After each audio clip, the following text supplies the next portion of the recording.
Number one, it's less paperwork, and it's a lot wider market. So you can attract a lot more buyers that are happy not to go to the bank, that are happy to deal directly with you. There is less paperwork. We will show you the paperwork. We have packages that we show you. I have a full manual I'll go through when it comes to the fourth session when I talk about application for success. And you will see I have the documents for you. I even have them online in special part of the website for those that really want to get serious about this and create notes and sell fast. Less paperwork doesn't mean less quality buyers or doesn't mean less care or less due diligence. It just means less paperwork. Deal is a lot faster, and it's a lot more pool of buyers that would be interested. Now, a buyer, who is the buyer you're looking for? That end buyer that's going to live in the property? You want somebody not necessarily with the best credit, but somebody with a good track record of paying rent on time. When I bought properties in bulk a few years ago and sold them, not individually like I do now, it was bulk. Banks were selling 100 property at a time, etc. Per month I was buying them. When I turned around, rehabbed them, and resold them, what I did is I attracted a lot of buyers that did not have the best credit. And I realized that was my buyer, especially in small parts in the Midwest in the country. It didn't make them any less valuable, didn't make them less good people. They just had a problem in their credit.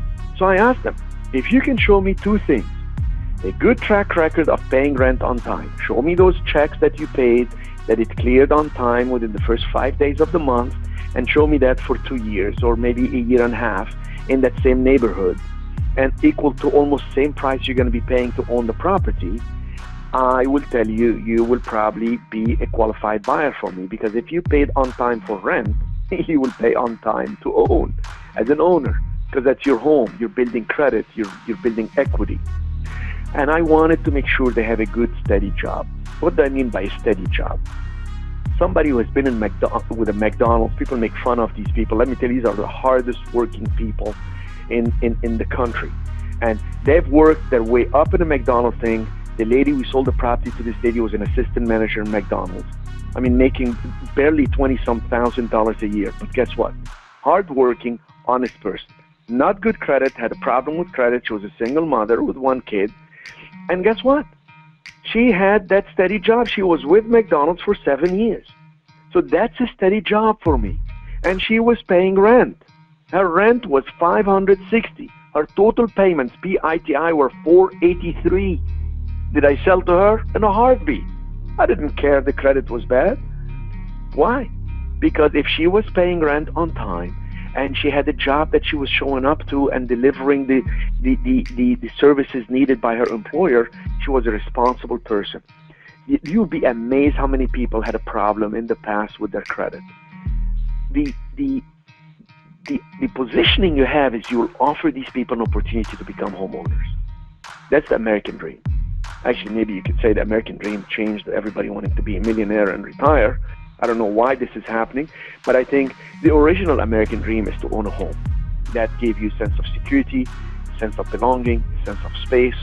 And if you can provide that to people that want to rebuild their credit, that want to be honest and build some equity, you can be the one providing this solution to a specific neighborhood.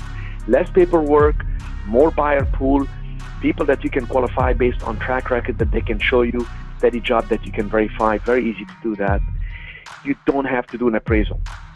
Just show them some comparable sales. Be honest with these people. Don't become a predatory person. Don't go and gouge them with interest rate and a higher price. Yeah, they may pay 70 for a property worth 60, but you know what? It can backfire on you. Be ethical.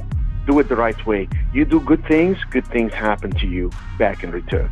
And you show them the comparable sales. Tell them, hey, here's a property that sold at 57. It's not as big as this one. Here's a property sold at 68 that was a little bit bigger. I'm selling you this one at 60.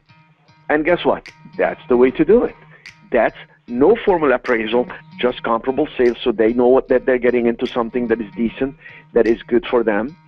And often there are no commissions paid. Why would you need to pay commissions? You're offering the property with very little down payment and carrying the note. Now, I'm not ever discounting the fact that brokers and realtors and real estate agents have a huge value in any market at any time. As a matter of fact, make a friend of a realtor. It will bring you deals. It will help you get rid of deals. It will help you bring investors. It will help you in all kinds of ways.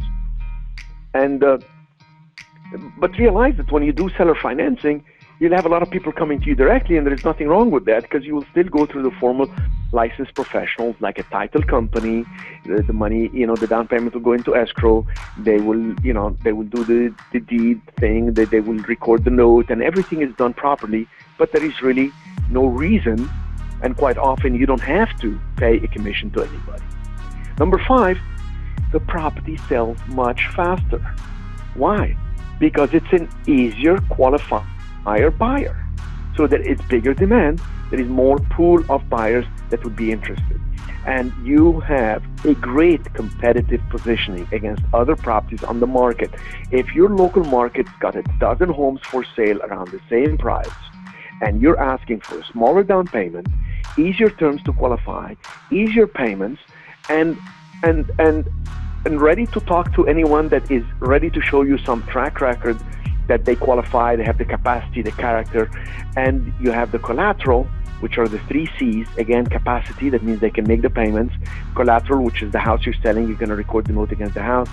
And the actual character, that means they are good people. You don't have to, sell to people with criminal records or people that have issues in the past, and et cetera, you are now going to be able to attract a lot more buyers that are more qualified, that are more serious, with less cost to you, at much faster time, and greater positioning against anyone else trying to sell a property in the market.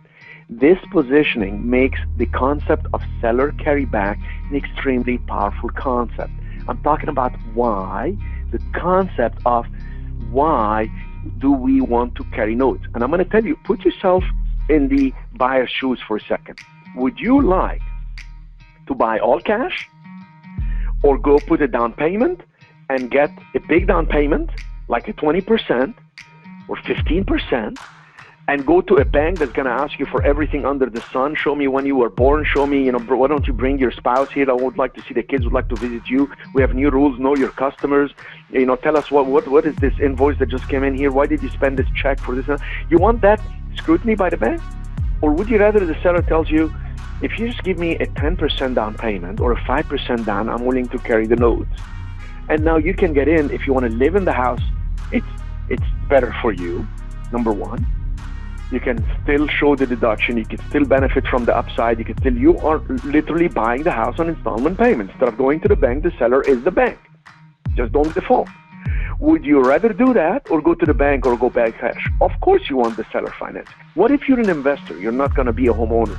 Would you rather just put that 5% down and take the house and expand it, or fix the yard, or do something bigger, or change the kitchen, whatever, and flip it for more, and then pay off that seller carryback? He is happy, or she's happy, the person that carried the note. You're happy, you sold it, somebody else is going to live in it. Everybody benefits from seller carryback.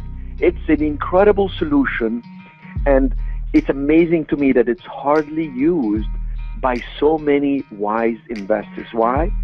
People put themselves in a box, and they get stuck. Eventually, people get stuck. Those are people that actually take action. I mean, you have some people that don't even start, let alone get stuck. So you got to get started, you got to start, then you got to build momentum, then you got to automate the process by stepping back. Otherwise, you'll never be able to scale it, you never make it big. I used to buy properties, sell them, and carry notes. Then I realized I can use these notes to discount them and get cash when I need to, or I can keep some of the notes for cash flow, which was paying off my debt, paying off my payments, my obligations. And I said, this is great. I'm growing a lot faster than I thought. Then I elevated the game, did bigger deals. Then I got more people with me in the deals. Then I did commercial real estate. Then I created a fund, and now the rest is history. I'm doing the taping of this in Cancun. In a few minutes, I'll be going down the stairs, right on the sand, to play volleyball. You see, but I earned it. I've worked my way up to that, and I designed it that way. I can continue working like crazy, flipping huge commercial properties. Just imagine this concept on commercial real estate. Have you seen commercial real estate with low down seller carryback? Can you imagine the frenzy you will create in your backyard doing this? Okay, I hope you see the potential. So let's stay focused here. Sometimes I get too excited. So these are the solutions.